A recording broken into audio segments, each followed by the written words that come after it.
e ho cercato di mettere in luce le differenze di insediamento, di rapporti col territorio e con la società locale di queste due realtà, di queste due esperienze, e di mettere in luce soprattutto in tutti e due i casi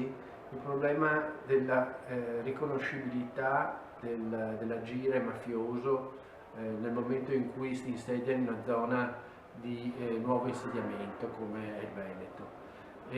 Perché in tutti questi casi abbiamo avuto delle difficoltà a comprendere dei reali obiettivi, le dinamiche che venivano messe in atto, perché spesso si presentano come figure di imprenditori o di, appunto, di responsabili finanziarie e quindi in qualche modo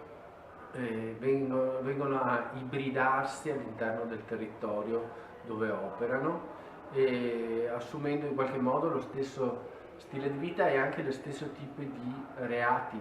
perché diventano i reati economici caratterizzanti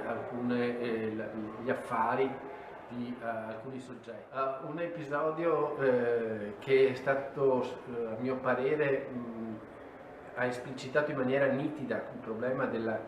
riconoscibilità dei soggetti mafiosi agli occhi, in questo caso, di un assicuratore veronese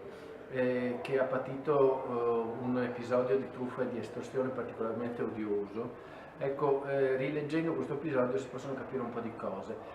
Questa persona gli è stato proposto un affare, poi questo affare si è rivelata una truffa, ma era stato rassicurato della bontà di questo affare dal fatto che si trattava, la persona che l'aveva proposta era un imprenditore residente in quel paese, che con comuni conoscenze, un comune linguaggio, comuni interessi, cioè vivevano lo stesso orizzonte, che era l'orizzonte di soggetti impegnati nella sfera economica. Ma tutto questo invece si è tramutato in un episodio criminale abbastanza cruento, e questo ha fatto sì che questa persona, la vittima, non capisse bene la dinamica come si stava svolgendo,